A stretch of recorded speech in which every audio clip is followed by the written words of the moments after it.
All right, there we go. Got our recording cooking. It is August 18th. Summer's heating up. Yeah. Some say it's almost over. I say it's just begun. All right, so let's get into it. Dwayne, you had I saw your email, but I didn't really have a chance to read into it yet. Okay, you could go ahead and open it up, and it's the same ad, but improved. And this time I had a 28% click-through rate. Whoa, nice. And what was it? 79 people out of 285. Nice. Okay, cool. Yeah. The thing is, when they got to my landing page, it looks like, I'm unsure the number. I'm trying to track it in Kartra, but it looks like just 8 people downloaded the ebook, and I didn't even ask for their name or email. Okay. So if you click on if you open my ad there, the new improved ad, and click on the link, it'll take you to my landing page. Okay, I'm just opening it up here.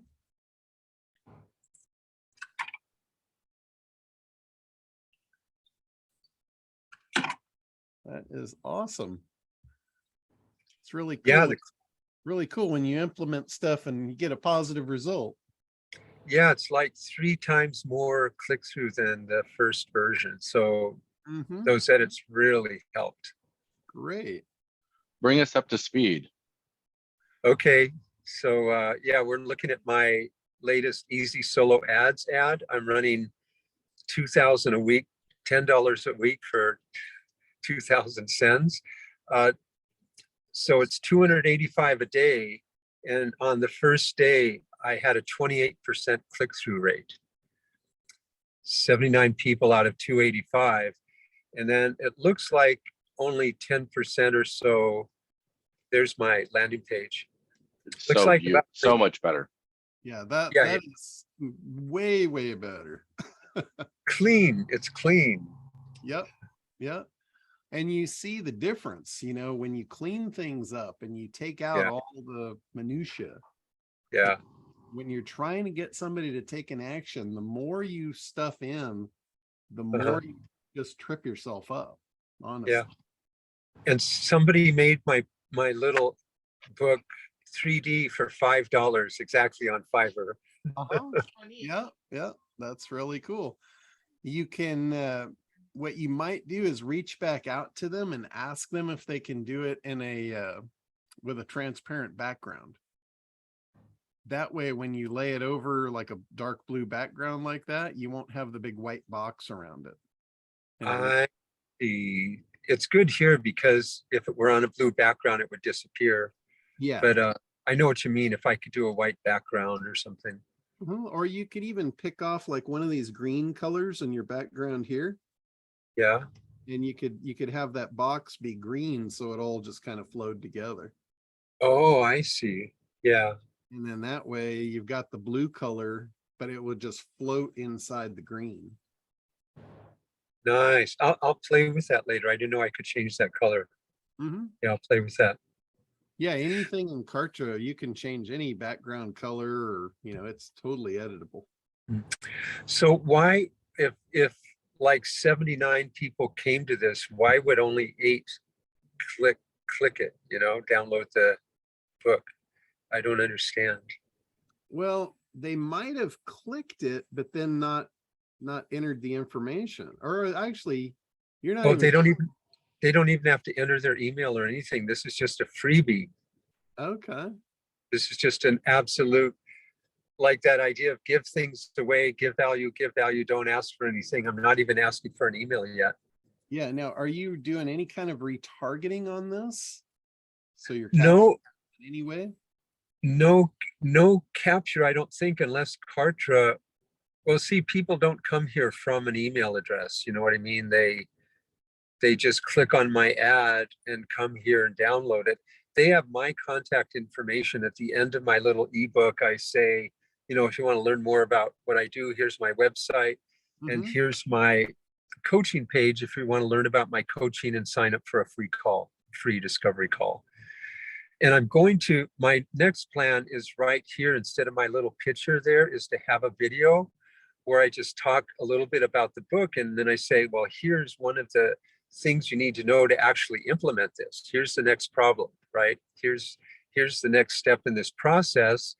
And once you download the book, if you want to, there's a link in there to go get another free thing to take you to the next step. Okay. So that's in the download itself. It's not yet. It's right now, it's just the PDF, but you see where my picture is on the landing page? Uh-huh. Instead of that little picture, I'm thinking of having a little video that would be a 1-minute video inviting them to the next step where they would contact me. Because right now I'm just looking for a few more clients. Gotcha. And Okay. I'm sort of testing this process. Yeah, video is a really good way to engage, get them to know you, trust you, and actually give them the instruction for what to do next. Yeah. Roger. Hey, go ahead. Dwayne. Yeah. A couple of thoughts jumped out to me because I'm really fascinated. Do you mind highlighting those numbers again? You're Yes. paying $10 for 250 approximately a day views, right? So what it is $10 for 7 days, 2,000 views, 2,000 sends on their part. So that comes out to 285 a day.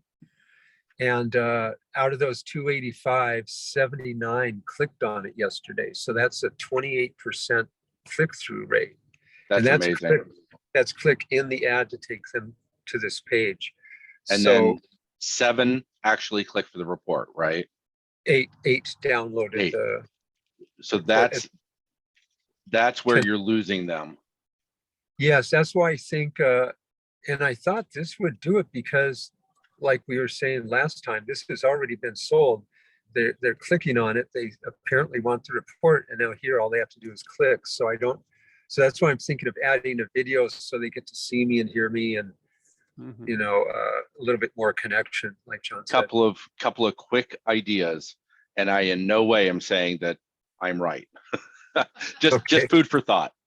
Okay. When I get here, what I want is some social proof that I've done the correct act and you're the person to trust. So I'm thinking some testimonials below the point at which I love the cleanliness, the clean. I love your photo. You look happy and nice, right? Attorneys don't have that reputation. So I love this photo. But some testimonials below, especially because you use the word report. Yeah. That turns me off right away. Reports are no fun to read. What I want is an ebook that's written for lay people. And that's what I want to know, is that this isn't attorney speak. This is easy read, Okay. Report I could doesn't say ebook. that to me. Yeah. The thing is, it's only 5 pages, but that can be an ebook, I guess. Oh, yeah. Okay. So you're Yeah, I would almost call it tip sheet. Or I don't know, something. I get why you use report. It is. You already But say what it Now, is. I think you're onto something right there. 5 easy tips to save thousands in attorney fees. Yeah, don't even say that it's a book, report, or anything. Nope. Yeah. Here to download your what? Your To 5 download tips. here. I'll just say download here. And Linda used the word easy. Anything like 5 easy tips or easy way to save thousands. Don't ever pay thousands again in attorney fees. 5 easy tips. Or 5 easy tips to avoid thousands in attorney fees. I like that. 5 easy tips. Yeah. I'll change that. I like that. Yeah, and just click here is all you need. Yep. Yeah. I'll have to send you all a free 5 easy tips for helping me out here. Make sure it's green because I like the color of money. Okay. I'll do that. I'll change the background to green. I like that. Yeah. Oh, you mean the book itself, green? Yeah. Okay. What John was saying is let that green blend into the money so you can't see a difference. Hey, Dwayne. Yeah. I know I'm jumping in this party late. I'm Roger's other half. When does your ad already filter out people who need attorneys? It's either hire the right attorney at an excellent price, negotiate at the beginning. That's one of the 5 tips. So it's either they need an attorney or have an attorney. Okay, so but they've already self-filtered. So when they get here, they're not, Yes. no, the reason they're not clicking is not because they're going, well, I don't need an attorney right now, so I don't need to save money on attorneys. So you don't have to convince them they need this book. They already No. They already know. Okay. Yeah, the ad's very clear on that. Yeah. So you guys know the ad, it's a solo email ad, which we had talked about solo email ads a while back. And Dwayne is actually putting it in practice here. So with a solo email ad, you find a solo email provider that has a list of your ideal customer. And then you pay them a certain amount to actually email on your behalf. So they can. Yeah, what I did is I said anybody in the legal realm who has or needs an attorney. And what we did was we chose divorce. They had a divorce one, and I think they had another category. I can't remember. And then also I told him, since I'm in California, to prioritize California. And he said what they will do is prioritize California first until that's full, and then go to other states for the runs. And it's 2,000 sends a week for $10. That's about 285 a day, and I have a 28% click-through rate. Yeah, Dwayne, you're writing my next ads at that Yeah, I like click-through this rate. too. Holy cow. Yeah, that's how you can thank us. Write our Yeah, ads. you know what, John, if you want to, my easy solo ads ad that I sent to you, you can share that with everybody. Is that in the Word document? It is the Word document Okay. So here that's in the email. Yeah, there it is. And where are you advertising, Dwayne? What app? It's called Easy Solo Ads. No, but where is your advertisement being placed? Oh, well, Easy Solo Ads sends it by email to Oh, email lists that they have. Really? They have Oh, they do. Oh, categories. I see. That's cool. Yes. That's So they have a powerful too. category. They have a category called divorce, and I think one or 2 other categories. I can't remember. Excellent. I asked them to prioritize California first, and then other states when they've used all those up. So here's So- where report shows up again. If you're going to change that on the landing page, you might want to address it here too. Maybe call it exclusive ebook. Yeah, I'll do that. I'll go with ebook. Yeah. Or tip sheet. Yeah. It's almost like a tip sheet to me is like 1 page. This is going to be 5 pages. I need to expand it a little. So it's a little bit more in depth. Yeah, that's a book. Ebook. Yeah. Ebook. Yep. These days, for somebody to read 5 pages is a lot. Oh, I just read this book, By the way, I can see some of the things like adding the word hi before the name and other things that you've done since we last saw this. And it's, yeah, it looks really good. So what you were talking about, Roger, earlier was some credibility testimonial. So he's got that right here. So he's already preloaded the gun before he sends them over to fire. Now, the interesting thing is I've got a lot of great testimonials, but I don't have one specifically on saving money, but I have a couple clients that I have saved money for. So I'll ask them for testimonials that'll specifically fit this. Then I could put them right on I like that idea on the landing page, the download page, to put a testimonial or 2 just to reconfirm. Yeah. The other Maybe. thing too is you don't actually have to have written testimonials from people. You have the ability to tell stories about your clients without revealing their names. That's what I did here with a Yeah. couple examples. Yeah. So Okay. That's very powerful. I do that all the time. Okay. And one other thing I would add in there is, because John doesn't have enough to do, ask him to create a subdomain for your URL, because that URL going after Kartra, save that, it's just like, wow, too long. If you got one that said getpeaceinthelaw.com/money or something that you create on a page, you shorten that URL and it's easier for people to remember it. You can also, if you're talking, get my free thing, get Peace in the law. Oh, like Peace and Law dash Save Money ebook or something like that. Mhm. Keep it short. Keep it really short. Yeah. Everything you do should mostly be branded to your domains and stuff. That's Yeah. a really good thing to do, and it's not that difficult to do. What they did is Easy Solo Ads sent me a sample ad, of kind of what works. And I also did some online research. So that was my model for my first one. And then with your input, John, like to do the selling and convincing and raising interest first before they're allowed to click, that I think that helped. Oh yeah, absolutely. So that is awesome. That is awesome that the shit actually works, doesn't it? It's amazing.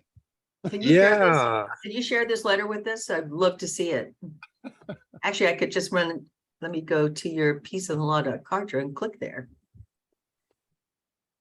Yeah. If, you have to, hey, John, could you just send my email ad to everybody somehow or whatever so they can download it? You know what would be even cooler than that is if you put this together in a Word document with your original and your stats from the original, and then the update and the stats from the update, and turn it into a case study. That would be awesome. I'd love to share that with everybody. Interesting. cool. Yeah, that it'd be sounds very good. I could powerful. do that. Yeah, I could do that. I think I remember my numbers from before I wrote them down. Okay. Yeah, that would be really powerful. Pretty cool. Yeah, before I was basically getting about 25 click-throughs a day, and now it's about 80. So more than 3 times the improvement, So 300%. the place that I see in this that really pains me is your ability to follow up on people that have seen this, that click through. You can follow up with them even if they don't opt in or download or anything like that. You don't have to collect their email address, but you can retarget them. But they're not giving me their email.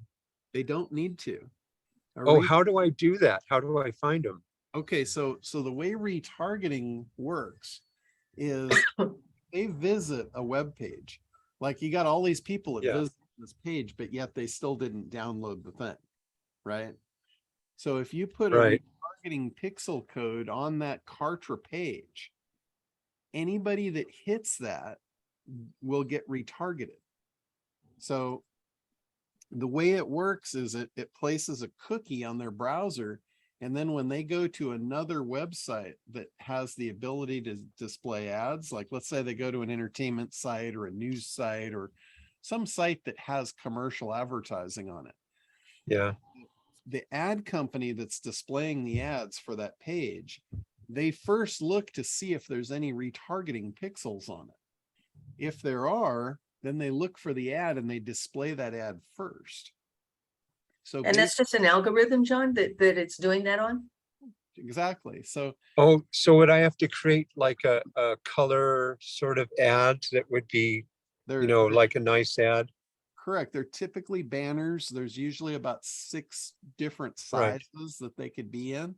So you basically create a set of ads, you set up a retargeting campaign, and you just set the parameters. You say, basically, I want to set a targeted pixel at anybody that's hit this pixel. I want to show, the appropriate ad, which the appropriate ad is going to be the right one that fits the size of the page that it's displayed on. Yeah. The ads should all say pretty much the same thing. They're just in a different format. But not all of my sales ad language, right? No, it's strictly just an advertisement. And the advertisement would be very focused on saving money on attorney's fees. I see. And would that take them then to the download page for the book? I see. So I can just research, because I don't have a pen right now. I can research how to do retargeting on Kartra. And then there'll be instructions and all that. Well, in Kartra, you have to place the pixel. It's called a pixel. It's a little strip of code. You get that strip of code from the retargeting company that you use. And I have to pay the retargeting company? Correct. And you basically pay them, the way you pay them is in the number of impressions. So that means Right. how many times your ad displays, and it's Uh-huh. super cheap. It's Oh. really cheap.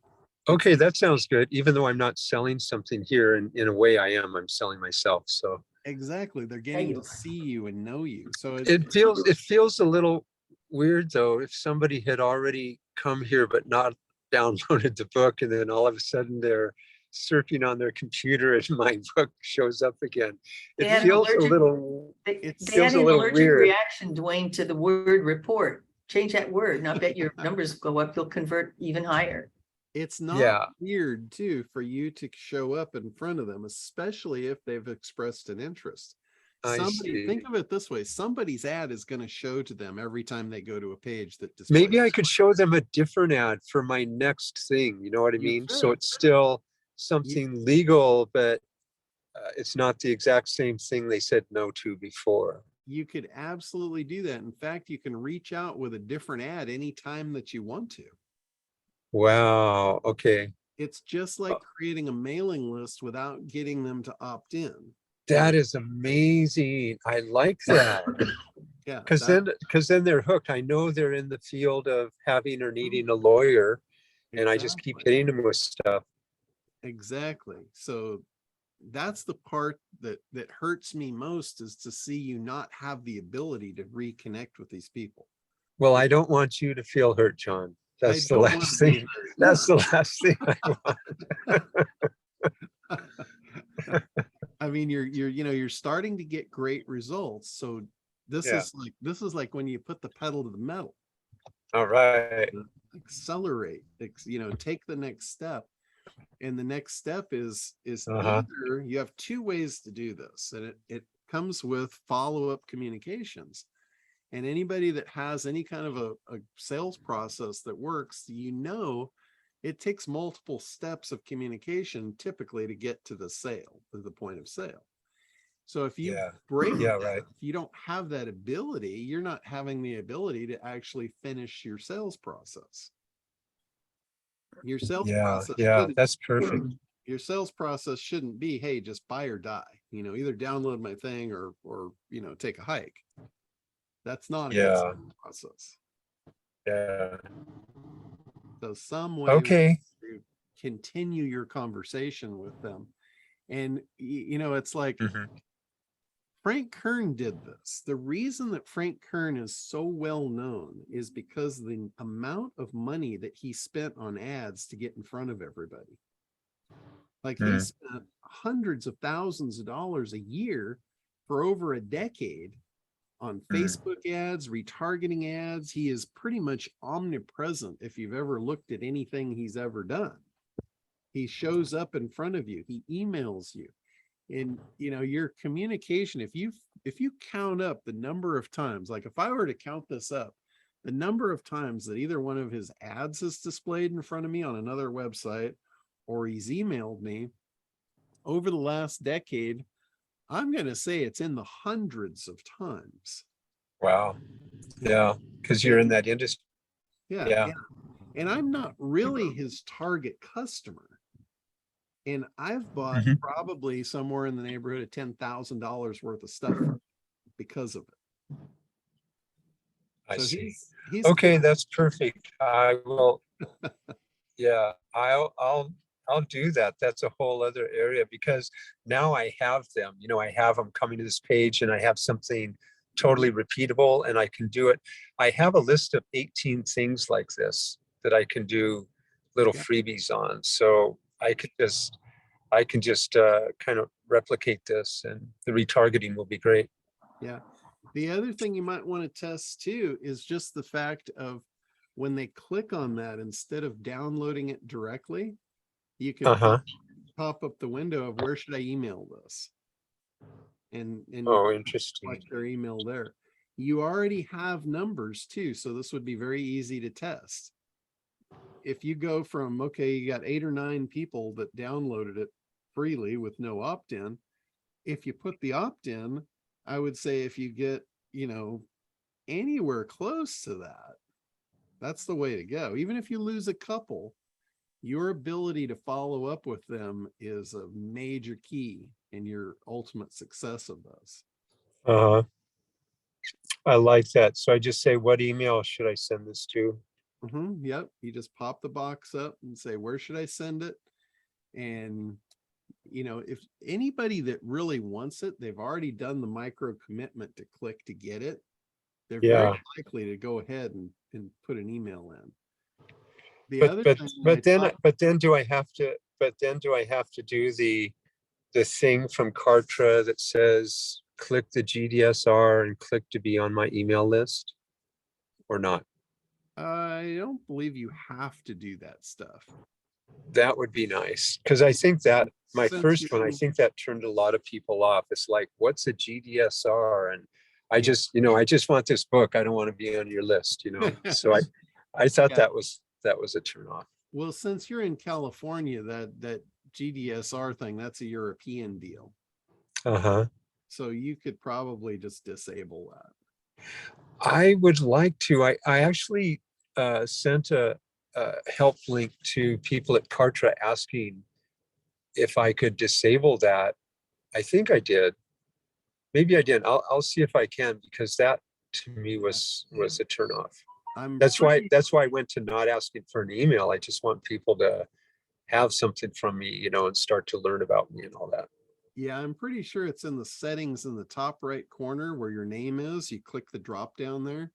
Yeah. I'm pretty sure you'll find it right there to turn it off. Okay. I'll look at that. Remove Yeah. MDSR thing. Okay. Yeah, but I think, you know, that is just for you to sharpen your sword even further. That would be my next thing. Yeah. And then your follow-ups, you know, we've I don't know if we've really talked deeply about follow-up sequences. I know I do all my sequences in Kartra, and they seem really complicated. If you just look at I did. Yeah, I did set up a sequence, and I had it all ready to go and link to this but then last time I ran this, nobody downloaded the ebook at all. I think they were turned off by the GDSR, but I have a follow-up sequence all ready to go. So if I do that second email or second pop-up where I do capture their email, I can pop them into that sequence. Cool. And as far as like for everybody, the sequences in Kartra, they can be as complicated or as simple as you want.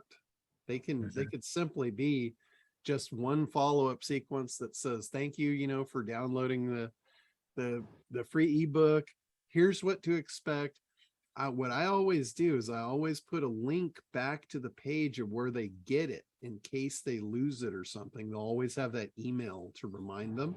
Oh yeah. Where to get it. That's really important, because you want to keep that connection with them, and it gives them another reason to follow up and say, you know, a week later or a couple days later, you know, you could say, hey, you know, I'm just checking in. I wanted to make sure that you got everything that you needed, and if you have any questions, I'm here to answer them for you.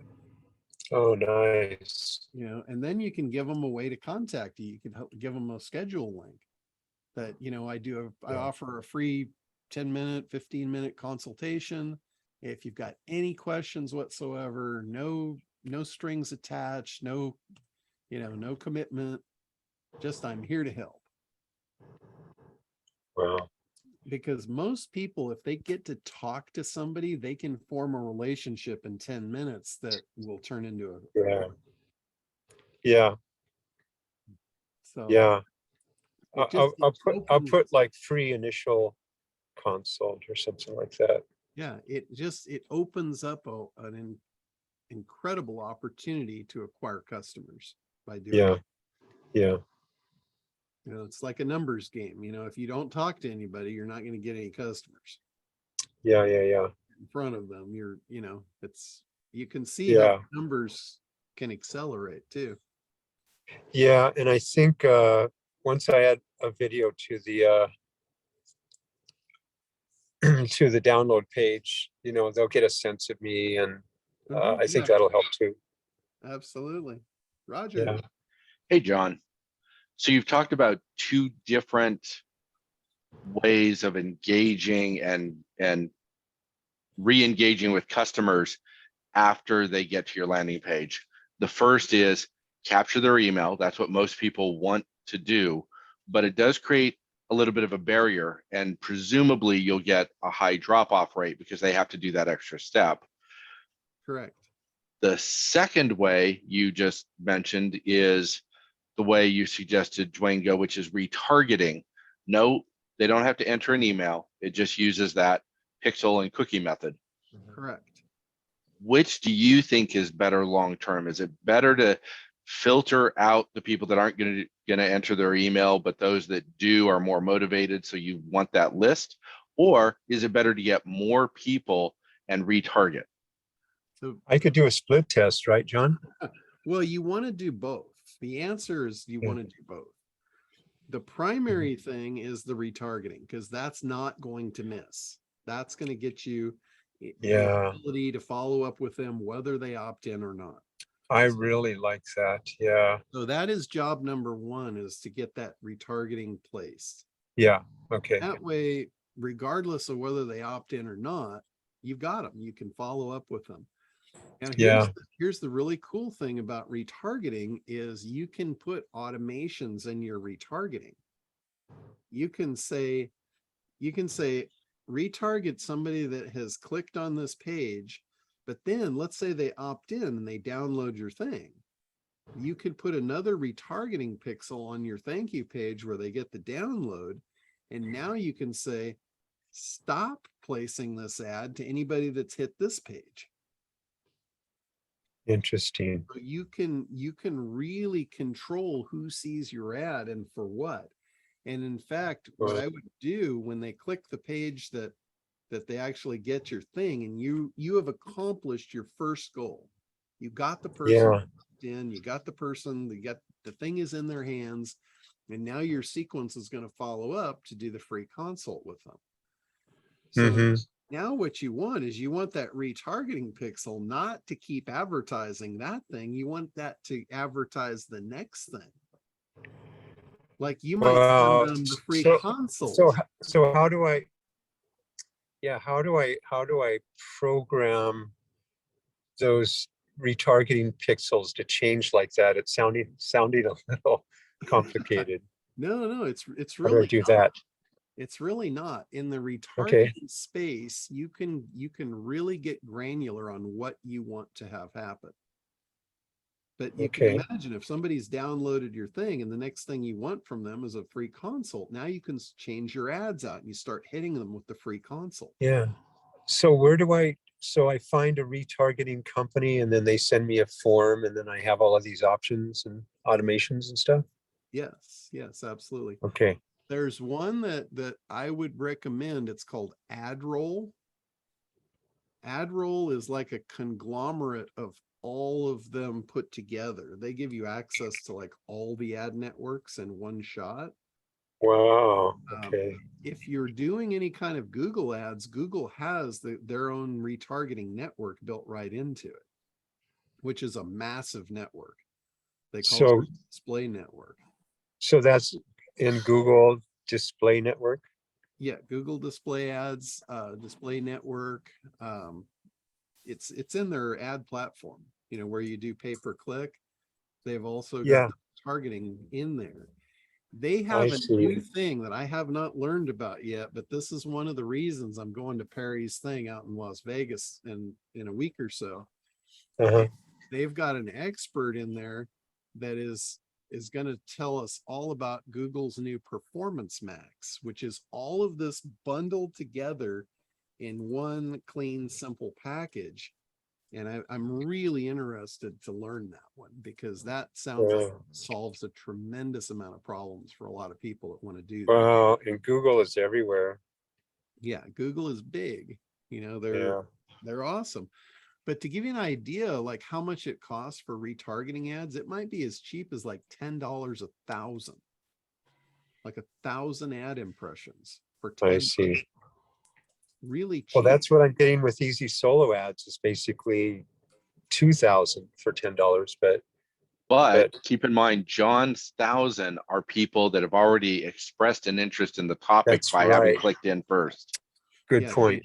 the These are marketer- a warm 1,000. Yeah. Yeah, any marketer will tell you that retargeting ads is the most cost-effective ad, generating source of revenue that they've ever Well, seen. Well, this will be fun. What I'm doing is I'm running this ad 1 week at a time. Eventually I'll put it on, continual run or do new ads or whatever. But sometime next week I'll start to implement the retargeting and see if I can either hook it to the current run, which ends Tuesday, or I'll do it the next run. Okay. Yeah, But yeah, that sounds great. That sounds great. try reaching out to AdRoll. They've got representatives that can help you set it up. It's a really good company. Okay. Excellent. Excellent. Dwayne, I'm going to steal your warm ads phrase. I loved it. Yeah. Excellent. Well, thanks a lot. This is so amazing. It's Thank it's you great. for playing the game.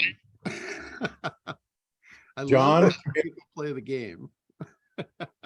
John, one of the things that I found in my quest to find alternatives to Google is a program where,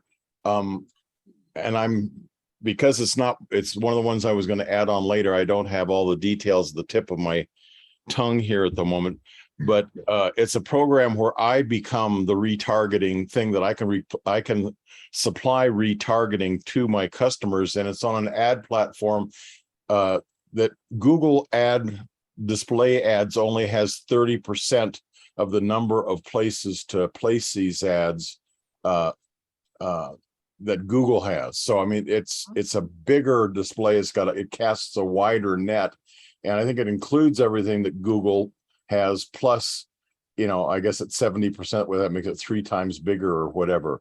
If you guys like that, I'll go find the details and bring them in next week if you'd like. Yes. Yeah, absolutely. But that's why I mentioned AdRoll. Yeah. It's the same thing. They're a conglomerate of all the different ad networks in one piece. John, if you can turn your volume up just a little bit. I noticed a couple people in the chat said that your volume sounds a little low, and it's a little low on our side. It's not bad, but if you can give us a couple extra, that would help. Let me see what I can do here. It's good for me. I'm on my iPhone. I don't know if that makes a difference. Hey, John, I need to move on to something else. Any more words of wisdom for me today? Is that better as far as my mic? Yes. Yeah, Oh, that's better. Okay, that's for some reason the volume was in half. But split the difference, John. Now you're overdriven a little bit. Split the difference. I'm too much? Is that what you're saying? You're too much, John. All right. How's that? That's about in the middle. A little higher would be great. That's You good.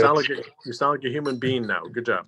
All right. Cool. Well, I'm going to sign off, John. Thanks a lot, and I'll check back with you next You're week. very welcome. But again, thank you for playing the game, because I love it when we can move this into the traffic mode. Yeah. It's hard for us to get into the traffic mode before we've got the analysis and the creation done. So great job for getting that far. So you can And showing It took us a what you while. did. How long did that take you to put it together? Oh, I'm not even going to say. A long time. Too long. That's okay. We're going to take shortcuts just because of your shortcut. Yes. passwords. Thanks. Yes, please do. Thank you. Okay, see you all next Awesome. time. Okay, bye. All right. So that is really cool. I love to move, like I said, I love to move into the traffic side of things. That is where the real excitement is. It's that's where your numbers live. Well, you don't not only have- that, John, but we've spent a lot of time on analysis and getting our messaging right, because you could, like you said, the easy part of this is driving the traffic, which he just demonstrated, turning out those huge numbers. A 28% conversion rate is pretty phenomenal. And so, I'm excited to see where we get to go with this, but we all got to see something on a larger level and on a platform that we can all relate to, showing how that gets done. So thank you. That was playing full out. Yeah, and if you guys didn't catch that, he's using solo ads, guys, which is the one that we had talked about. I don't know when it was. It was several, I think it might have been a couple months back. Solo it was- ads, what, John? It's Solo- easy solo ads, isn't it, John? Yeah, easy solo ads. Yeah. So Is that in that's- the back of Kartra? No, that's going to be, I think I put that up in the members area under resources. So Yeah, I'm what pretty sure that- that's where it is. Yeah, what that is it's a company that specializes in mailing lists. They've built mailing lists and they've segmented the holy bejesus out of them. So they have like he asked for them. He said, do you have somebody, do you have a list of people that need an attorney? And lo and behold, they did. They had a list for that. So they have lists for all kinds of stuff. You know, and these are professionals that they make their living at sending out email. So they don't have spam issues. Their people have all opted in. They're very specific. They don't send garbage to their list. So they're picky about what they'll send for you too. It has to be right. It has to be on topic. And they work with you just like they worked with Dwayne. So it's a great way to go if you don't have a list. It's almost the equivalent of me finding an influencer to promote me on a webinar. I'm going to somebody that already has a list instead of me trying to work and build the list and spend all that time and money and energy and all of that good stuff, because you know how hard I like to work. So it's the easy way. When it comes to traffic, you don't have to fight the hard fight. When it comes to traffic, you can just buy it. The part about that, though, you want to make sure is that it's not expensive. And the thing that is going to make your traffic not expensive is your ability to convert. So until you have numbers, it's going to be really difficult to predict that. So just like Dwayne, you know, he ran his numbers. He actually put something out there and his numbers didn't look good. We looked at it, we fixed it. He ran it again. Now he's got good numbers. John, when you say you ran it, did you run an ad and then get your metrics and then tune it up and then run it again before he went to the ad company? Well, he actually had already started the ad when he showed it to me. So he already had existing numbers and I was able to look at it and say, okay, here's where it's broken. He had people that were clicking the email. So I said, okay, your email subject line is good. That's not the problem. The click through from the email, I believe, was the problem. So a bunch of people were opening the email, but nobody was clicking on it. So we were able to identify the break in the chain almost instantly. And that's the only way you can do that is if you actually have live numbers. You can't guess at this stuff. You know, once you have the live numbers, you can address the breaks, you fix them, you retest it, you find the next break in the chain. You know, and like I said, this is a sales process. So he's still in the very beginning pieces of his sales process. We still don't know if it's going to turn into money. So if it gets down the road and nobody winds up buying his stuff, then we know there's a problem there. But as long as we have those numbers, we'll be able to find the problem really quickly. And the thing is, you've got to run this through to ground. You've got to run it all the way to the end to get your numbers. And you have to run enough numbers to get numbers that are meaningful. If you have, let's say you run a test of 100 people, you can come up with 0 and still not know anything. Because in some cases, 1/4% is going to be your good initial opening number. You know, I don't like that. I think that's a really crappy number to be working with, but it's common for a lot of businesses to run on 1/4%. of a conversion on the front end. So if you haven't run 400 to get one, you won't even know if you're there yet. So you have to have a big enough sampling of numbers to be meaningful on all of this. Like Dwayne had fairly small numbers on this, but he had high enough conversions that we were able to look at it and say, okay, here's the break. So I'm not saying you need to have thousands or, millions of these. It depends on your audience. It depends on how engaged they are, how relevant the offer is, all of that stuff. Yeah, Roger. Hey, John, Dwayne got his stats, the click-through stats. Were those all from Kartra? How many people landed on his landing page? Or do you think his Easy Solo Ads company provided the click-through number? They did. Yeah, they Okay. provided that number. Yeah. Kartra is the one that provided him the number of how many people clicked to download the report once they got to the landing page. Correct. Okay. Correct. So when you're dealing with any kind of traffic, you get initial stats from the traffic company. Like how many emails went out, how many times the email got opened, the clicks. Those numbers they can give you from the solo ad company. If you've got retargeting, they can give you your numbers for how many times your ad was displayed, how many times it was clicked. If you're really good with your analytics and you set up analytics tracking, which is a pain in the ass, I'll tell you right now, not my thing, not my specialty. But if you do that, then you can tell how many people actually converted to sales, and you can get numbers, very meaningful numbers through your analytics. And the analytics is Kartra, or is that Google Analytics that Kartra just enables? I'm talking about Google Analytics specifically on that. That one has been a monster for me to set up too. Yeah. Now, if you are using Kartra, Kartra does it all automatically. That's what I wanted to hear. Yes, Kartra will track your sales. It will give you everything that you need. That's why I love it. I absolutely love Kartra for that fact and many other facts. The other thing that Kartra will do as well is it will give you an EPC, which if you're trying to get affiliates to promote your offers, the EPC is the number they want. That's earnings per click. What that says is, like when I run a webinar, for instance, at the end of the webinar, I will get the EPC of the campaign.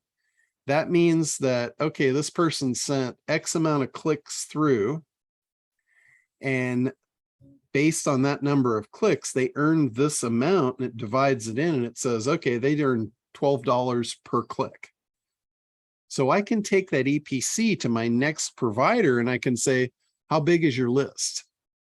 And the list is, they tell me, okay, I have 100,000 people on the list. And then I say, okay, how many people do you think that would click through to watch this webinar? And they'd say 10%. I'd say, okay, so that tells me that you could put 100 people on here and the EPC is going to be $12 a click. So do you want $1,200? Most people say, yeah, I'll take the $1,200 for sending an email. So that EPC is very, very powerful when you're trying to persuade someone to promote you. And if you're in the affiliate world, if you're trying to get affiliates or influencers, anything like that, that's going to be your golden goose, is that EPC. Earnings per click. That'll be the only number you need to show up to the party with. If you say, hey, I'm $100 EPC, you're going to get a lot of people that want to promote you. So it is a really cool number to have. I'm going to see if I can find it in Kartra here. I'll show you where it lives.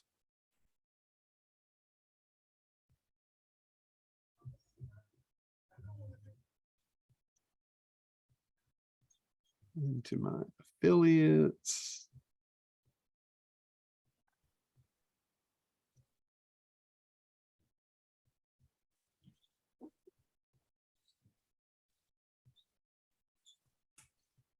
Okay, so let me share screen.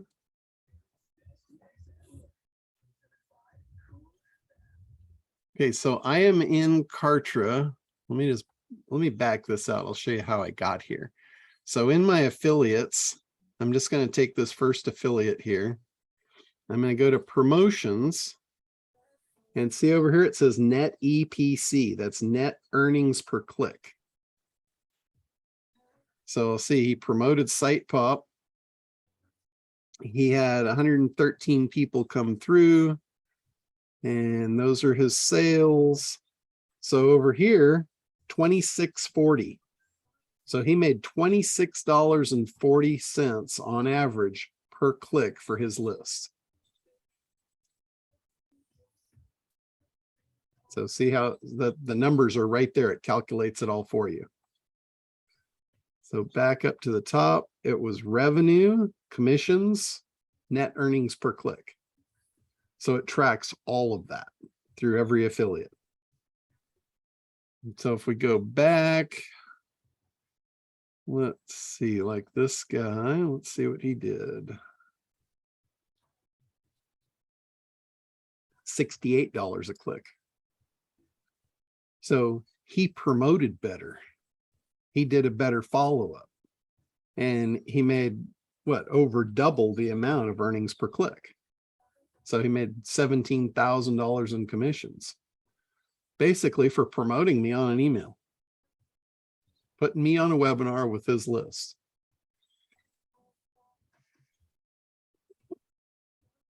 So, we can just go down like Todd.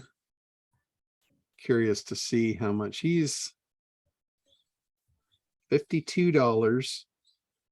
He's made $61,000 in commissions. So basically, every click he gets is worth $52 for him.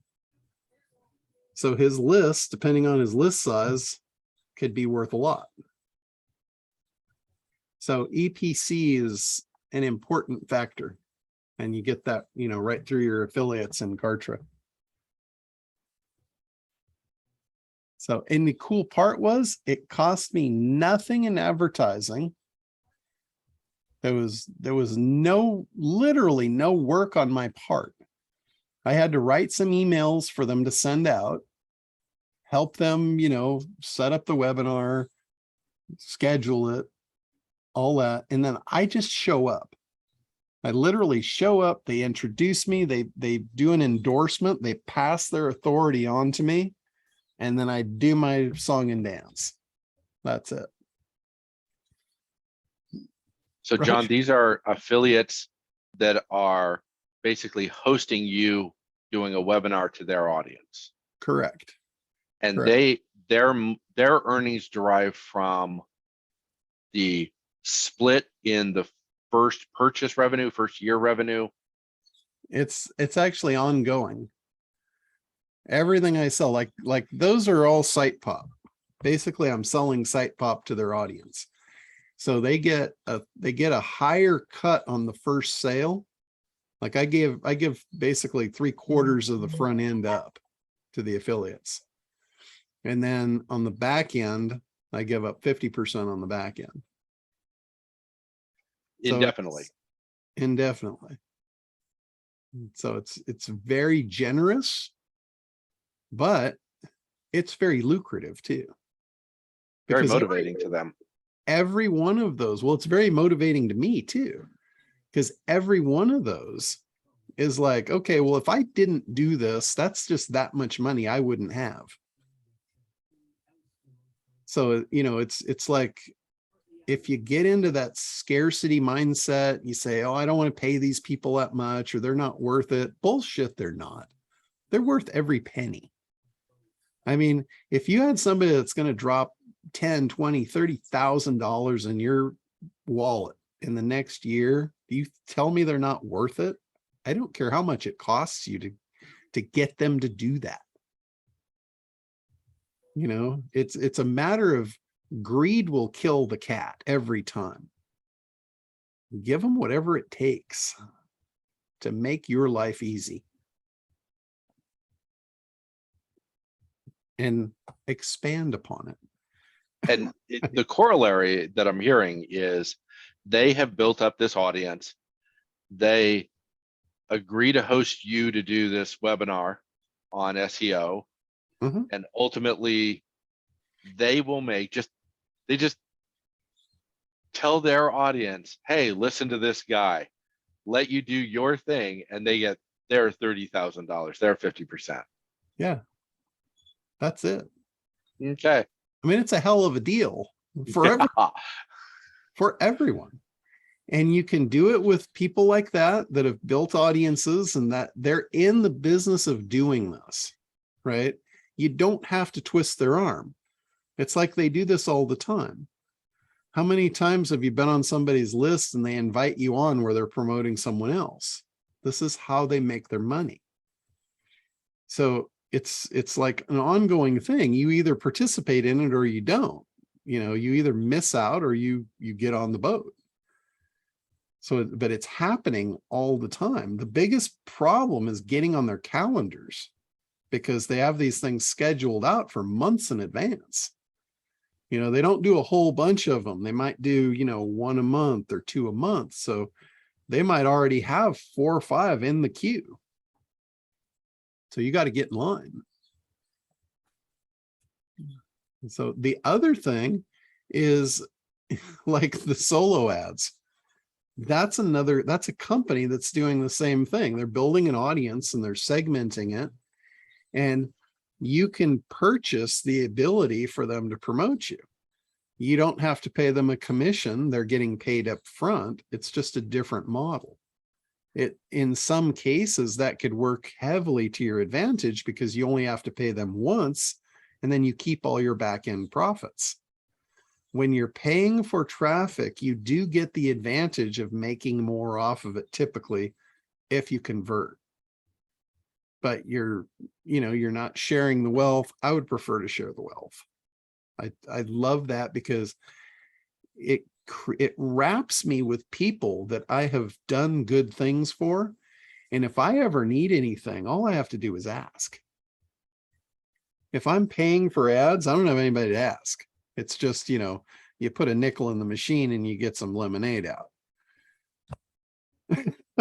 which isn't bad, but you know, I've built a lifetime worth of a network that anything I need, all I need to do is ask. It's a beautiful thing. Well, you're also demonstrating the the theory of reciprocity. You've given them something, so they already feel beholden to you. It's one of the most powerful ways of selling something is now you can go back and ask a favor, and they're more than likely not ever going to say no because they've received something of great value. Yeah. So it's just a good way to do business. It's a good way to, you know, live your life. You know, instead of looking over your shoulder like, God, who's going to stick me next? Been there. Roger. Okay, John, let's say you're doing a Craig style mastermind, but you're selling it through a webinar. I'm not saying that's what we're doing, but that's in the mix. Okay. Would you revenue split the mastermind? It's a higher dollar item. And would you do it on a descending scale? And do you think that would motivate the affiliates? Because there is a, you know, that first year is a bigger amount. So that first year revenue to the affiliate is going to be very high. Do you have to do continuous? There's no right or wrong to how you do this. It's whatever you can get them to agree to. Affiliates, you know, I love my affiliates, but I will tell you something about them. They're very short-sighted. If you offer to give them more on the front and nothing on the back, they'll take that all day long. So if you know, just keep that in mind. Affiliates like to make money on the front end. It really motivates them to promote you. So what I've done, like with SitePop, for instance, we sell the agency version of it. We get $197 a month for it. So when we sell it through a webinar, we take the retail price of it, the $497, and we sell it at that. We say, here's the deal. It's $4.97 to get started. That's our price. What we're going to do for you guys on the webinar is we're going to lower your ongoing costs to $197, and we're going to give you 3 months of free service. So it's the same numbers roughly. It's the same numbers roughly, but what it does, it gives the affiliate a huge payout on the front end because they're getting their chunk of that $4.97 instead of the chunk of $197. They have to wait 3 months to get another payment. They don't care about that. So that's how I position the offer for those webinars. So John, if I'm hearing you right, would you offer up an affiliate more on the front end just to, so you could have, I'm trying to understand the psychology of this, that are they more excited about getting more money on the front end because they know what their list looks like and they don't know or have any experience with what you'll do later on? They're very motivated the faster they can get money because they're not very trusting. They've been burnt a lot of times. They don't know if they're going to get paid. There's, if you decide not to pay them, they're just kind of screwed. And that happens a lot. I have never, nor would I ever do that. Everybody that promotes me, they get paid like a time card. Every time. No And when you're setting up your affiliates, then you're only letting them make a purchase one at a time. You also set some parameters on there so they don't automatically, like, I'm forgetting how we actually talk through our affiliate, but when you're setting up the affiliate, when you're going to pay them, you're waiting a period of time before they receive a payment, so somebody doesn't receive, because of our 30-day money back guarantee, say for instance. Correct. So if you're paying your affiliates out, you want to hold a percentage back to cover any refunds. If you're offering a 30-day money back guarantee, you don't want to pay out, your affiliate all that money and then have to pay refunds and then have to wait to get that money, because they're not going to give you the money back, right? You can't go back to your affiliate and say, hey, you had a refund, you owe me $400. That's not good reciprocity. No, it isn't. But you're saying something important. What's the magic formula that you would pay them out on? So say, for instance, you say, I'm going to give you 70% or 65% of whatever I sell for this first thing, but it's got a 30-day guarantee. There's a certain percentage of those people that are going to either fail to pay or they're going to turn it back in. Correct. Is there a formula? I know my own numbers. My numbers on returns are incredibly low. So I'm not too afraid of that. So what I do is I have Kartra, I have it set to release 75% of commissions after 10 days. Okay. So if they're 10 days in, I can release up to 75% of their commissions due. And then at 30 days, it releases the other 25%. So the 30-day money back refund policy that's cleared. Now they can release the rest. Thank you, John. I pay them, usually I pay my affiliates on the 1st of every month. So it depends on when they do their webinar as to what portion is going to be available on the 1st. There has been some cases where I've actually gone beyond, my own rules to pay them sooner rather than make them wait till the next month. Like, for instance, if they do a webinar on the 28th, they're going to have nothing available on the 1st. And I don't want to have them to wait for a whole nother month to get any money. So when their 10 days is up, I'll go ahead and release them a chunk and make them happy. Because that's the name of the game, is keeping them happy. Because when they are happy, you know what they're likely to do? They're likely to introduce you to somebody that will make you happy. They all have friends. They all have lists. They all talk. They all love EPC. Like if somebody tells their buddy, hey, I made $84 EPC running this offer, and You're going to go, wow, how do I get in on that? And now you've just doubled down. So making those people happy should be your lifelong ambition. John, shoot. I'm unmuted. I thought I was muted. John, really quick, I'm sorry to have you repeat this. I was taking notes. After 10 days, you release a chunk, but you also need, like if you have a 30-day guarantee, you also need to hold some back. So what is the chunk you release to the affiliate? Is it their 75%? So they get their whole thing. 75%. Well, they get 75% of what's due to them. Oh, okay. So that's your holdback in case some people refund. Correct. I'm holding back 25% for the 30 days to cover the spread. When you said 75%, I thought that was their commission of the original 497. No, 75% of what is due to Due them. to them. Yeah. And that's shown in Kartra. Kartra will show you what's due at any given time. Doesn't mean that you have to pay them. Like I stretch it out till the 1st. I do all my payments on the 1st, just, you know, for accounting purposes. I can go in a half hour and I can do the whole thing, whole month's worth of work in 30 minutes. So you manually go in and do it. You don't have a way to set it to do that. There is a way to set it to do that. I would not do that.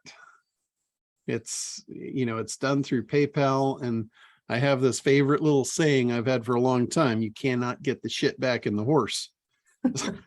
So I prefer to manually run my affiliate payments.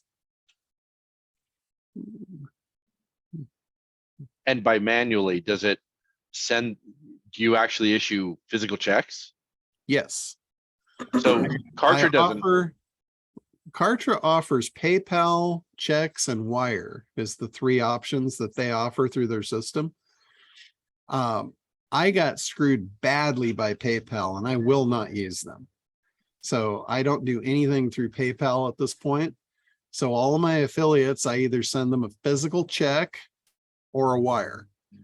And I tell them, I said, I'd prefer to send you the check because I can send it with no fees. If you do a wire, the bank costs $35. So that's deducted from your commission.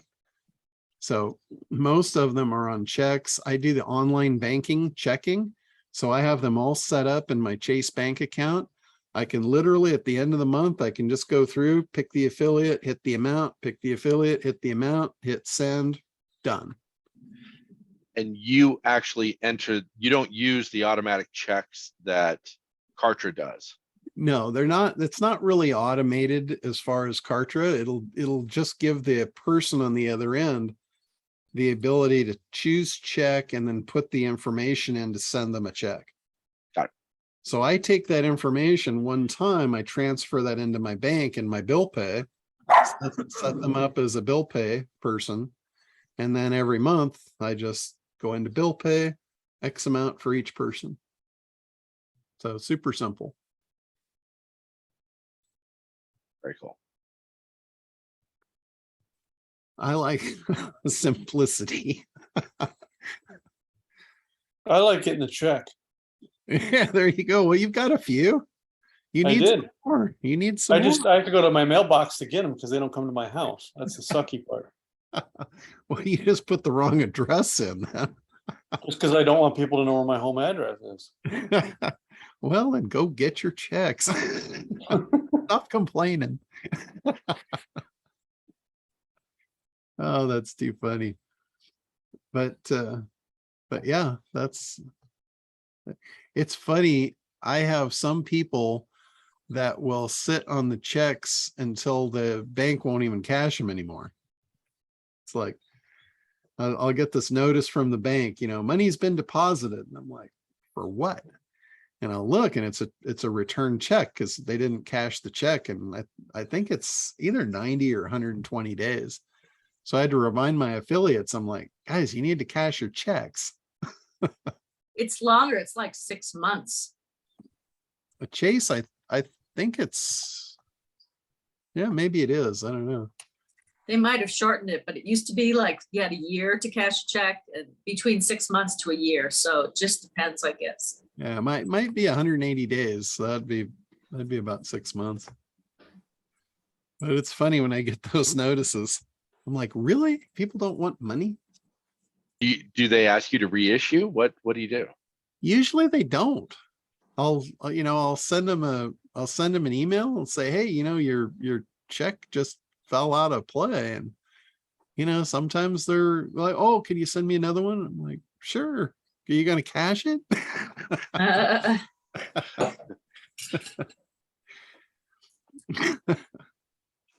People are funny. Too funny. All right. Anything else before we wrap up?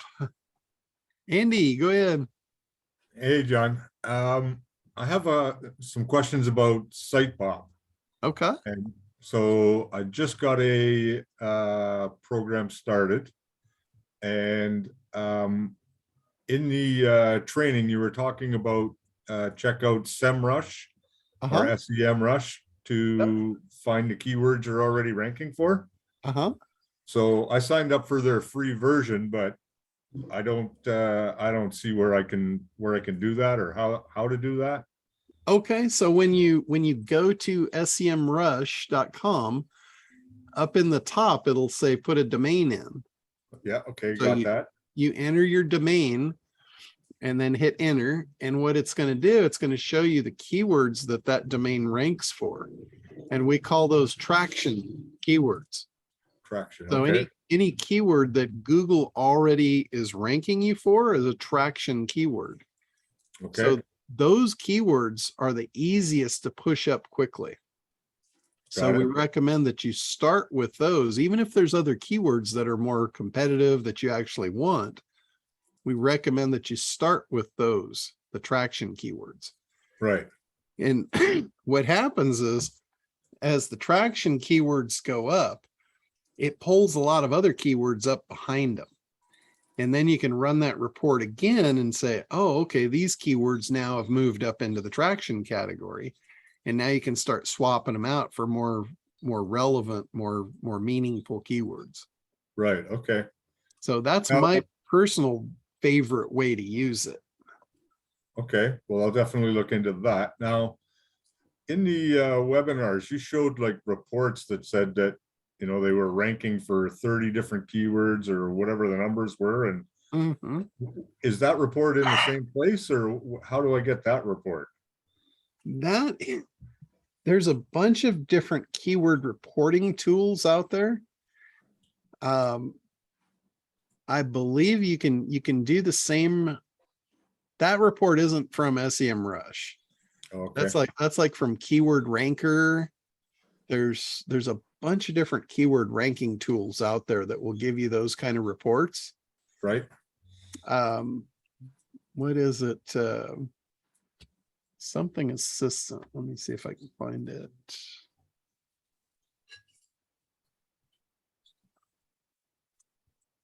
Yeah, I must have taken it off my desktop, but there's a bunch of different programs. Just look up keyword ranking programs. Okay. I'll do that. Keyword rankers, and you can get, big juicy reports like that. Those were impressive reports. I went, wow. Yeah. Doesn't leave much to the imagination. Well, what happens typically when Google starts to see value in a particular niche for you, they start testing other keywords. So they'll take keywords that are relevant to that, and they'll start ranking you for those too. And if people click through to them and they see the same experience, it's like a snowball. So SitePop is a really important tool to get that snowball rolling. Right. It's really hard to get that snowball rolling without it. It's like most people that are in the SEO field, most of them have given up because they no longer had the ability to get those kind of results. And that's where SitePop has been a game changer for a lot of agencies, a lot of companies, a lot of people that were even doing their own SEO, because it gives them that third piece to the ranking puzzle that they can't really get anywhere else. Right. So another question. I don't want to monopolize on everybody's time here, but I had, so, you know, where you said, put in your name or your website. And so the keyword was on one part, and then the business or the business name or my name went on the other part. When I went in to see the report, I just set this up like yesterday or the day before. Okay. In the report, it says not found, and it was like not found, so about 30 times. And I'm wondering, one, why is it not found, and why did it keep going back and hitting it that same thing all the time? It's typical that it's not found when you first start the campaign, Okay, because the keyword reporting that's in SitePop itself is from the devices in the network. So when you set up a campaign and you connect your devices, you're not getting searches that first day. right, You're getting searches the following day based on the number of devices you had connected the previous day. right, okay, So it's going to show NA until searches start actually happening. Now, depending on how many keywords, the keyword might not get searched. Every one of the keywords may not get searched in the second or third or even fourth day, right, because it's all completely randomized. So it's going to take some time for it to really kind of settle in and give you accurate information. okay, I get that. But when the keyword is found, it's reported in our system of exactly what was found. Like if it was the keyword as it is, it will show that. If it had to bounce back and add the brand name, it will show that. So what'll happen is when it reports finding it, it doesn't tell you if it was the generic keyword or the branded keyword.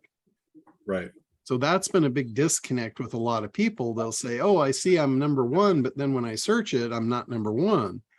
Well, they don't look and see that the one that was number one was the branded version of it. right, In a lot of cases, your first keywords that will show up as being reported will be the branded versions of them. So Right. you have to pay attention to that as far as it is absolute accurate reporting because it's reported from our network. right, It's reported from the device that actually ran the search. So it's 100% accurate. right. It's just, you have to understand what you're looking at for the accuracy. I get it. I get it. And then, so in the report, it also, like, it showed a whole bunch of times that it searched this morning with no results. But is that all searching from, because I set it up in my laptop? Is that searching from my laptop, or is that searching from the network? That's the network. That's the network. Yeah, your laptop is only a device in the network. Right, So what it does, it goes out on the network and it looks for the devices closest to the business, and right, it start plucking from them randomly to run the searches. right, So your device might be part of the local network that it's being plucked from, but it's not all from you. You're just a little piece of it. yeah, because I was wondering, because when I was looking at the timelines, they were all like in the same minute, but there was 3 different searches, and I went, how or why would it be doing that? And it was, so on the far right column, it has a timer. And I'm guessing that's how long the time visited is, how long it's on the site. I think that timer that you're looking at is how long it took to find it and click through to it. Oh. So, like sometimes it'll page and page and page and page to even find you. Which it was, well, so in that group of searches, there was probably about 20 of them, but some of them were like 50 seconds and some were 4 seconds, but the result was not found. So I couldn't quite get my head around whether that was my computer repetitively trying to find it, or if it was the network. So now I get it, it's the network, but yeah. So sometimes it gives up quick and sometimes it stays there and tries to find it, I guess. Yeah, and that may also be, there's been a tremendous amount of updates to our back-end software over the last several months because of all the new stuff that we put in. And there's been some cases where there's just been some stuff that's off. So some things are not being updated properly at this point. So I would imagine that sounds like one of those deals. And that column, I don't know why Chris put that in there to begin with, because it's really irrelevant. Yeah. The important thing is, what was found, where it was found, and that the search took place. Because it's Right. all completely randomized once it happens anyway. Right. So I don't know if you remember our conversation when I first met you, but I'm a real estate agent, mortgage broker, and I'm trying to hone in on sold information. So advertising sold prices on listings.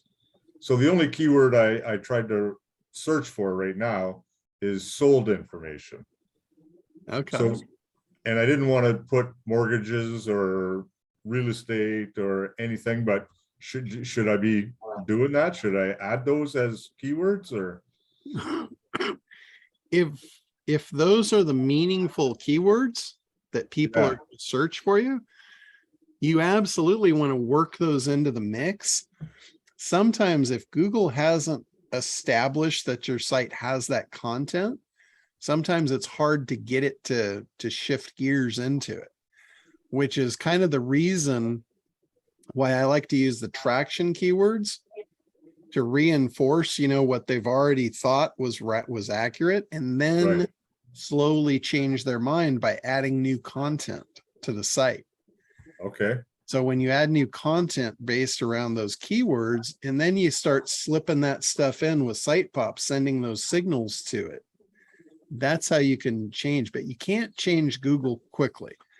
If you can't change their mind overnight, and there's no way to really force that machine faster than they want to be forced. Right. I get it. Well, I just didn't want to dilute the searches too much, and I thought that if I used the keyword real estate or mortgage, I mean, there's a ton of companies out there that are obviously paying for those keywords and using them, or trying to rank for those. Well, that might give you an advantage too, though, because if you don't have that going on, there's no way you're going to get over that barrier without having searches run for you. Which is exactly what I thought. So yeah, I'm going to have to go back in and add those, I think. Yeah, absolutely. Okay. It's just a matter of how long it'll take and, how aggressive that you want to be. If you've got a ton of traffic already on the site, you can be much more aggressive. Right. If you've got, if 90% of your traffic is going to be from site pop, I would kind of dial it back a little bit. Right. And let it take over time. Let it run its course. Sure. Yeah. And then the other question is I can set up like Google and I can set up Bing on the same device, right? Yes, that's the really cool thing. On our Android devices now, you can run up to 5 projects on one Android device. Right. You can only run one of each. So you can run the Google, the Bing, the YouTube, the Amazon, and the GMB. Right. So I'm pretty interested in I'm just in the process of setting up the GMB site, but I'm going to try and add that as a project as well as Bing. I mean, Amazon, I won't ever get anything out of that, but yeah, I wish I could do mortgages on Amazon, but well, you might be able to find somebody that would pay you to do that for them, and then you get your project paid for. Right. Well, that's the hope. Once I can figure it out for myself, then I'm going to try and share the wealth, so to speak. Right. Yeah. There's a ton of people on Amazon that's selling Amazon stuff. For sure. All right. Well, that was. Thank you very much for that. Sure. I just couldn't get my head around those searches that were 3 seconds and 5 seconds and happening right during the same minute according to the timelines, and I'm all. Yeah, there's some stuff that is important and there's some stuff that's just not. And Chris added a bunch of stuff in there that I asked him not to just because it causes confusion. And that's one of them. I'm like, how is this relevant? What, you know, and what Right. even is this? Right. So programmers. Okay, so I guess the the trick for me complicated- then is to get those keywords updated and then get a few more projects on the 2 devices that I have right now. And then my job will be go get more devices, right? There you go. And all of those devices that, so the friends and family kind of idea, if I put all the same key, basically the same project in all of their devices, that'll help, right? That'll be, because Yeah, then we're gonna each- get all the same searches happening from multiple different devices. Yeah, each device will give you roughly 250 searches per project attached to it. Right. So if I can find another 10 devices, then I can get up to 2,500 searches going. Mm-hmm. Yep. Okay. Yeah. I'll start finding devices. There you go. There's a lot of people have Android devices, so Oh yeah, I'd say. shouldn't I'd be say. too difficult. Right. Friends and family. Yeah. Yeah. So how do you approach, because I talked to one guy about it. He said, I'm not putting anything like that on my phone for you. He's going to be taking all the information in my phone and blah, blah. And I said, no, it's not like that. But is there, do you have a way to get around that conception that we'll be scooping all their information and selling their stuff? Other than telling them, no, it doesn't work that way. Not really. Now, when we sell it to clients, we actually have that as a takeaway in the presentation. We tell them, you know, what this thing does, how great it is, and then we have a takeaway where the only people that are allowed to use this are the ones that are participating in the network. Right. And that has created a sense of wanting to be involved. So a lot of our clients love to be involved with this as long as they understand what it's doing. Right. The only time that has been an issue is when you have a client that has compliance issues. Like if it's any kind of a doctor, a lawyer, insurance agents, anybody in finance, they have compliance issues where they are freaked out about having anything run on their computers. Right. And in those cases, I just offer to do it for them. I say, hey, you know, I don't mind. I'll put a couple of devices in my office for you and just charge you for it. You just charge them a low monthly fee, and then I just run their devices for them. Right. And they're, I think I'm up in Canada, and I think our devices aren't quite as cheap as they are down there. I went to Walmart to check it out, and the cheapest phone there was $130. oh wow, yeah. We occasionally, like especially around the holidays, Walmart and Target, they'll run these things for like $20 to $30. Right. What about Mint, Andy? Is Mint up in Canada? Mint Mobile? Yeah. No, I don't think they are. I'm not sure on that, but I don't think so. I see the Like- commercials, but that's because I'm watching American TV, right? Right. Well, I would Google that because they're like $15 a month. Well, Right. you don't really need the phone service. You just literally need the Android device because you can Right. run it on Wi-Fi for free. Oh. So you don't want the monthly service. You just want the phone. Oh, and one of the other search questions I had is when I saw those not found this morning, I went, oh, I wonder why, if I could find that. So when I went and looked, is that not a smart thing to do? Because I'm searching with SitePop and then I'm searching the same thing from the same laptop.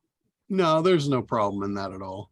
Okay. It's always going to be a different experience. So Okay. I just didn't want to no, jeopardize there's SitePop by me doing the same search on the same device. no, there's no issue with that at all.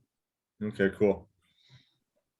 Shame he doesn't live down here in the lower 48. They sell them all day long in King Supers for $24 to $30, the phones. But as far as the SEO stuff, I just was suggested and came across, I've not really dove into it, but it's cheaper. And there's even a free version of Uber Suggest that seems to be a really, really good SEO keyword tool for doing keyword research and reports and such. Right. Yeah, I've heard of that. I've never checked it out, but I have heard of that. Yeah, that's What is Neil. it? What is Neil it, Richard? Patel. That's Or- Neil Patel's tool. It's called Right. Uber Suggest. Say it again. Uber? We're Uber. Uber Suggests. Uh-huh. And what is it, John? It's a keyword tool. It's Neil Patel is he's been teaching, training SEO stuff for a long time, and he built that tool basically as an opt-in tool. So that's his free lead magnet of how he finds people that are in the SEO field, which that comes to mind that I should reach out to him and see if he wants to put me on a webinar to promote SitePub. Yep. Already working on it, John. Stay away. But you can broker the deal and make your percentage. Mm-hmm. That sounds even better. There you go. Less work for me.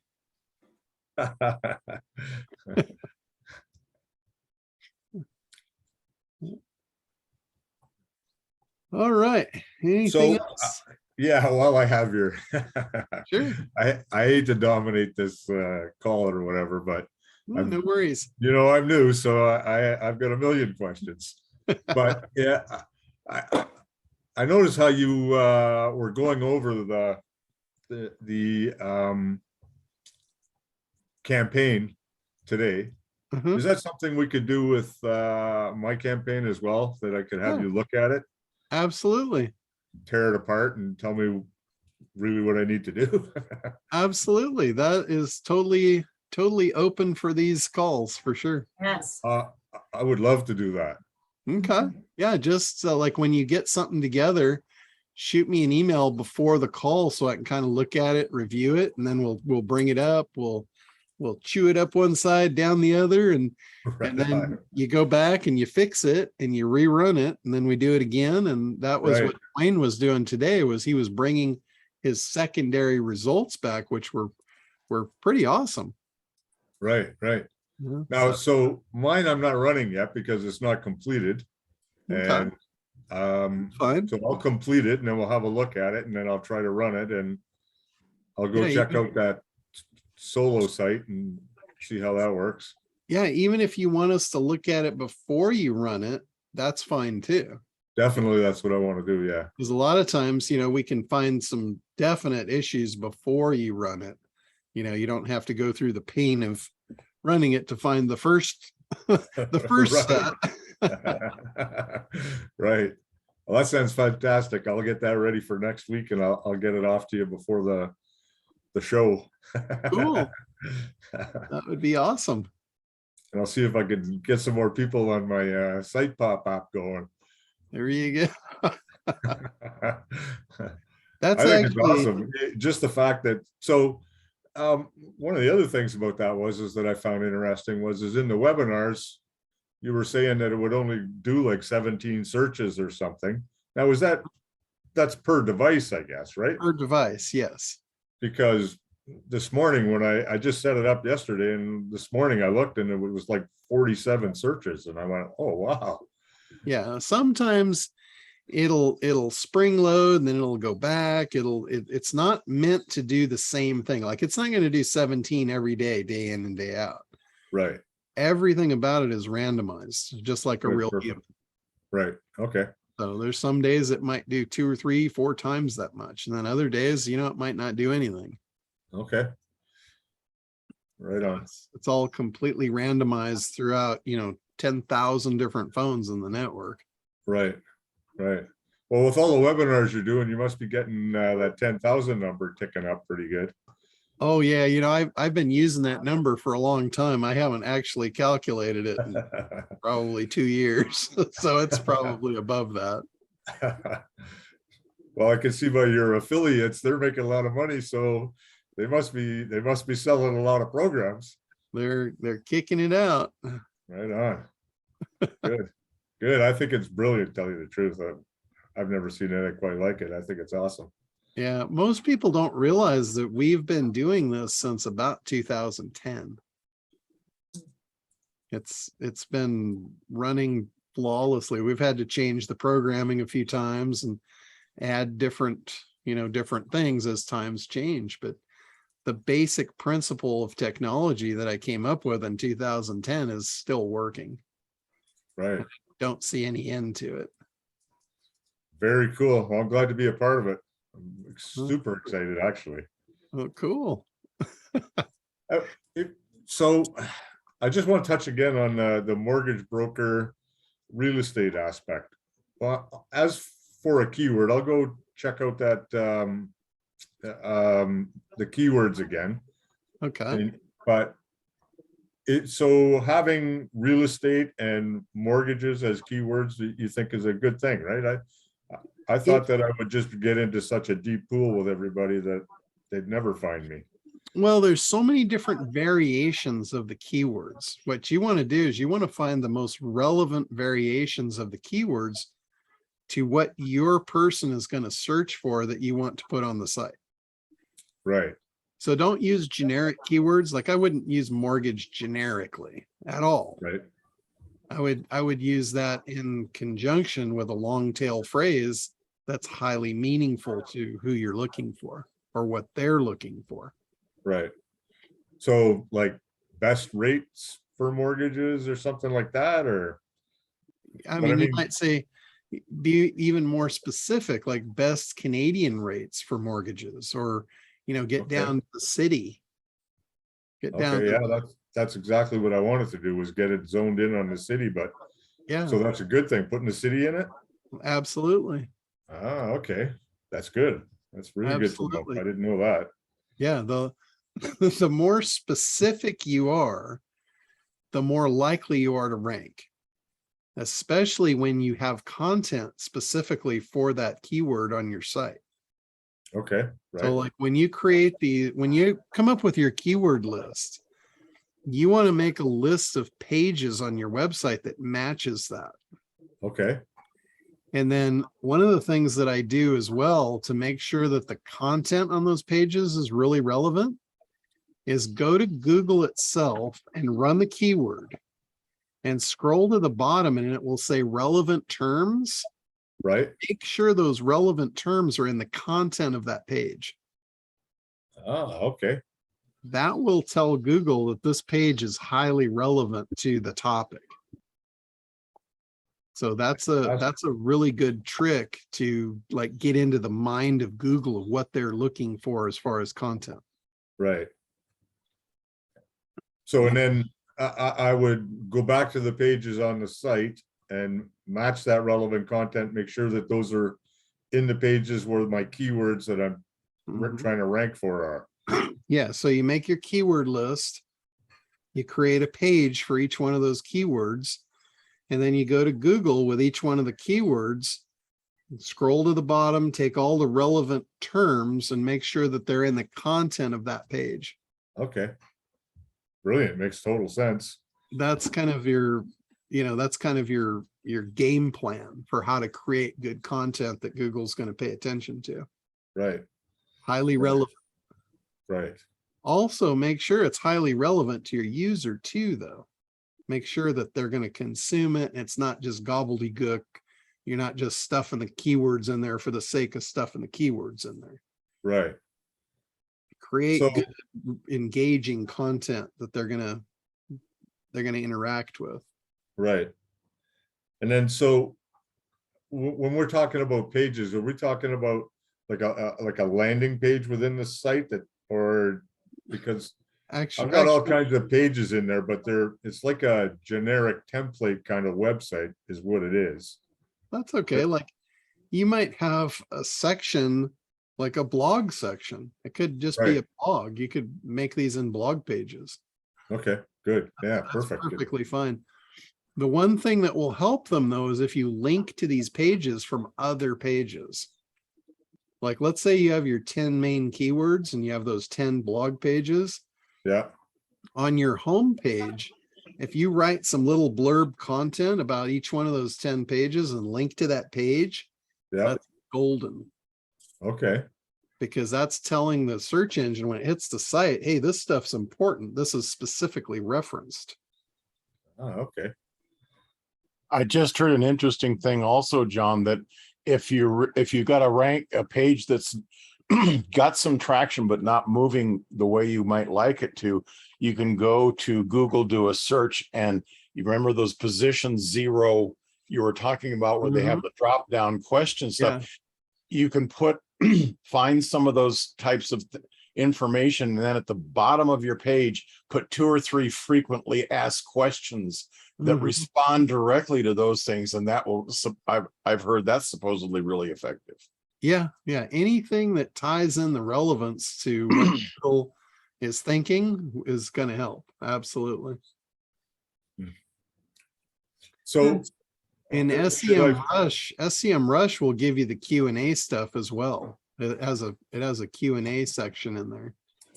So is SEM Rush, like, I didn't buy the package, but is that something that I really should be looking at getting into, or is the free version got pretty much what I need? It just depends on how deep you want to go into it. The free Like version, you, I don't want to go too deep.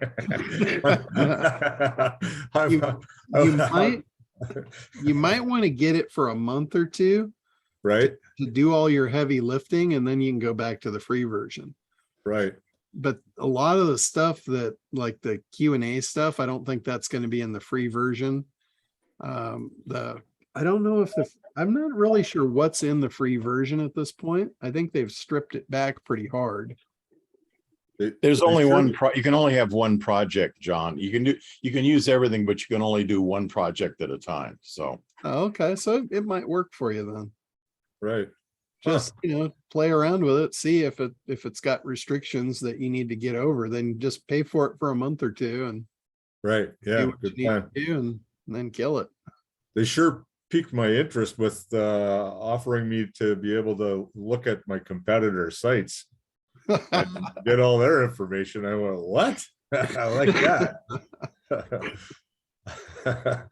Well, there's this little thing called incognito that will allow you to have multiple free accounts. Right. Do the same thing. Right. And I do have a multiple Google accounts, so I guess I'm good to go there. Yeah, always a way around. Right. Huh. Fascinating. Well, that's very helpful. Thanks, John. Yeah, absolutely. All right. Well, cool. This was a great call. Thank you guys for participating and bringing the good content for it. So we will be back on next week, same time. And then I'm off to Vegas. Let me see. Let me look at my calendar here real quick. Yep, next week is good. And then the next week I'll be off to Vegas for Perry's event. And I'll be putting some special stuff together for anybody that's interested in learning about all of his good trickery. Yeah, I'm more than interested in that. That's fascinating. All right, guys. Well, have a great week, and we will talk to you soon. Okay, Bye, John. Bye, Ellie. Yeah. Bye, everybody. Bye, Thanks, guys. John. Good to see y'all. Bye-bye. Bye.